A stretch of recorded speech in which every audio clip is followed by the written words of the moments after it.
अगर मैं पाकिस्तान में होती तो शायद इतने पैसों में काफ़ी ज़्यादा शॉपिंग हो जाती, लेकिन आज हम ऑस्ट्रिया के होफर सुपरमार्केट में आए हैं और मैं देखना चाहती हूँ कि 20,000 पाकिस्तानी रुपीज़ यानी 60 यूरो में असल में कितना सामान आता है। रुकिए ज़रा, होफर में शॉपिंग करते वक्त सबसे पहले मेरी नज़र फ्रूट सेक्शन पर ही पड़ी और सच कहूँ तो यहाँ फ्रूट्स देखने में जितने अच्छे लगते हैं, प्राइसेस देखकर उतना ही शौक लगता है। मुझे लगता है कि पाकिस्तान में ये वीडियो में जो रेट आ रहा है वो देख के लोग वहाँ के रेट से फ्रूट्स को कंपेयर करना शुरू कर देंगे। आप कमेंट में ज़रूर बताना कि आपके शहर में स्ट्रॉबेरीज़ कितने की मिलती हैं।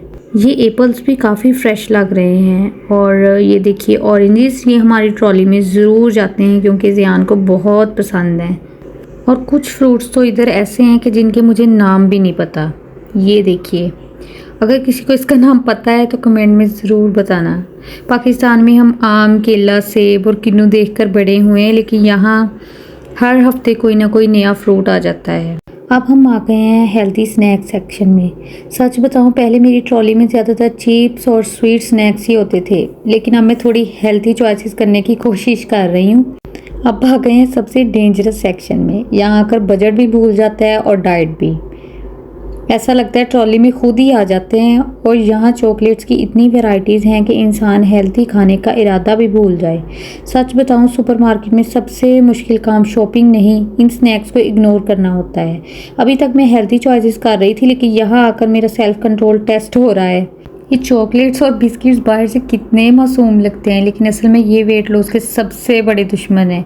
पहले कहते हैं आओ बस एक खा लो, फिर 10 मिनट बाद पूरा पैकेट गायब, और फिर अगले दिन यार पता नहीं वेट क्यों नहीं कम हो रहा। ये बिस्किट भी कम नहीं, पेट भरने से ज़्यादा कैलोरीज बढ़ाते हैं।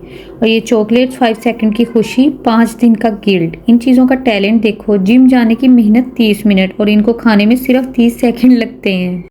और ये फ्लेवर्स देखें, हर पैकेट कह रहा होता है मुझे ट्राई करो बस आज के लिए। सबसे डेंजरस बात ये है कि चिप्स कभी अकेले नहीं खाए जाते। पैकेट खोलो और फिर मूवी, यूट्यूब या टीवी के साथ पूरा पैकेट ख़त्म।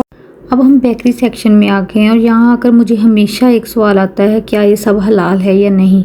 सच ये है कि यूरोप में आकर हर बेकरी आइटम पर हलाल लोगो नहीं होता, इसलिए इंग्रेडिएंट्स चेक करना बहुत ज़रूरी होता है। कुछ प्रोडक्ट सिर्फ फ्लोर, बटर, मिल्क और शुगर से बनते हैं, लेकिन कुछ आइटम्स में अल्कोहल, फ्लेवरिंग या दूसरे इंग्रेडिएंट्स भी हो सकती हैं, इसलिए मैं हमेशा लेबल देखने की कोशिश करती हूँ।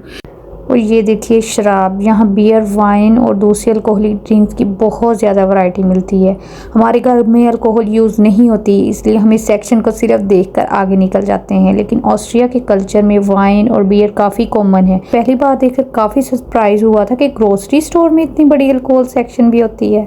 ये पर्सनल केयर सेक्शन, ये सेक्शन देखकर मुझे हमेशा एक सवाल आता है कि हम वाकई इन सब चीज़ों की ज़रूरत रखते हैं। टूथपेस्ट की 50 ऑप्शन, शैम्पू के 100 ऑप्शन। यहाँ पे आटा जो है ये ऐसे पैकेट्स में पड़ा होता है और हम जो है वो 2 पैकेट्स लेते हैं और फिर उन दोनों वैरायटीज़ को आपस में मिक्स करके हम लोग गूंथते हैं।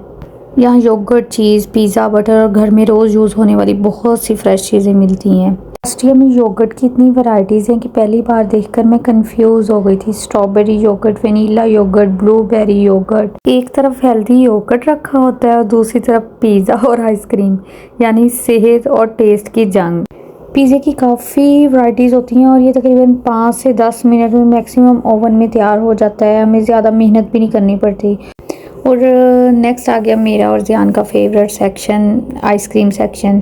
यहाँ पे भी हमें हर चीज़ जो है वो लोगो देख के लेनी पड़ती है। हलाल लोगो ना ग्रीन कलर का, वो हर आइटम पे लगा होता है जो हलाल होती है, लेकिन हमने काफ़ी सर्च की, हमें किसी भी आइसक्रीम पे कोई भी हलाल लोगो नहीं नज़र आया। फिर वहाँ पे ना तर्किश लोग आए हुए थे आइसक्रीम लेने के लिए, तो उन्होंने फिर हमें मैग्नम वो ले रहे थे, वो कहते कि ये हलाल होती है, और फिर हमने उनको ही फॉलो करते हुए काफ़ी ज़्यादा मैग्नम उठा ली।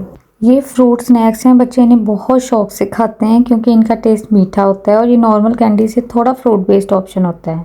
मुझे लगता है बच्चों को फ्रूट स्नैक्स इसलिए पसंद होते हैं क्योंकि उन्हें लगता है कि वो कैंडी खा रहे हैं, लेकिन पेरेंट्स खुश होते हैं कि इसमें फ्रूट भी है। अगर आप ऑस्ट्रिया में रहते हैं तो बताएं आपके बच्चे पसंद करते हैं। अब हम आ गए हैं चेकआउट एरिया में। या मुझे हमेशा थोड़ी कंसंट्रेशन रखनी पड़ेगी, आई थिंक सो, क्योंकि कैशियर जर्मन में बात करती है और मुझे भी जर्मन में जवाब देना होता है। ऑस्ट्रिया में रहने का एक फ़ायदा ये हुआ है कि रोज़मर्रा की जर्मन आहिस्ता आहिस्ता इम्प्रूव हो रही है। कभी कैशियर पूछ लेती है ब्रोकन ज़ींदन बोन, और कभी कुछ और जर्मन में भी कह देती है। शुरू-शुरू में मुझे काफ़ी नर्वसनेस होती थी, लेकिन अब मैं कोशिश करती हूँ कि जर्मन में ही बात करूँ। और अब मैं आपको ग्रॉसरी अपनी दिखा देती हूँ कि मैं क्या-क्या लेके आई हूँ। ज़्यादातर तो मैंने हेल्दी चीज़ें ली हैं अपनी तरफ से। ये मैं राइस लेके आई हूँ, और इसके अलावा ये आटा है। एक हम फुल कॉर्न लेते हैं और एक दूसरा लेते हैं, फिर दोनों को मिक्स करते हैं। ये ज़ियान की फेवरेट चीज़ और हर बच्चे की न्यूटेला। ये चने जो हैं ये बॉइल्ड हमें ऐसे ही मिल जाते हैं। और ब्रेड ज़ियान नाश्ते में काफ़ी यूज़ करता है। कुछ फ्रूट्स उठाए हैं, और ये बिस्किट हम सबके फेवरेट, जो खाने के बाद अक्सर हम जो है वो खाना पसंद करते हैं। सब्ज़ी ज़्यादातर इस तरह पैकेट्स में मिल जाती हैं, तो हम मटर भी ले आए थे ताकि हमारा जो हफ्ता है वो एक सुकून से गुजर जाए। वहाँ पे पिज़्ज़ों की भी इतनी वैरायटी पड़ी थी कि मैंने फिर एक अदर ले लिया। मैंने कहा जाकर ट्राई करेंगे। ये एक पैक के अंदर 3 पिज़्ज़े हैं और सेम फ्लेवर के 3 पिज़्ज़े हैं। ये फिर योगर्ट का भी हमने बड़ा बॉक्स उठा लिया है, और ये मेरी और ज़ियान की फेवरेट मैग्नम है। इसमें हलाल में हमें यही मैग्नम ही मिल रही थी, तो फिर हमने इसके 3 बॉक्स ले लिए ताकि हम जो है वो सुकून से मज़े से खाएं अपना हफ्ता। हम अच्छी हफ्ता 2 हफ्ते गुजार लें अच्छी तरह। तो ये सारी चीज़ें हैं जो कि 20,000 में आई हैं। और ये पिज़्ज़ा हम लास्ट पे ट्राई करने लगे हैं। मैंने आपको बताया था जो हम लेके आए हैं, इसको जस्ट ऐसे आपने ओवन में तकरीबन 9-10 मिनट के लिए लगा देना है। और उसके बाद जब हम निकालते हैं तो ये है कि ये पाकिस्तानी पिज़्ज़े की तरह नहीं है। इसकी थिकनेस भी काफ़ी पतली सी है, मतलब एक जैसे एक आम रोटी है ना, इस तरह की इसकी थिकनेस है। देखने में तो ये बहुत टेम्पटिंग लग रहा है, लेकिन हमें कुछ ख़ास पसंद नहीं आया। इसके बाद हमने रोटी बना के खाई थी। आपको मेरा व्लॉग कैसा लगा काइंडली मुझे लाजमी बताइएगा, और कमेंट सेक्शन में मेरे साथ इन्वॉल्व रहें। अल्लाह हाफ़िज़।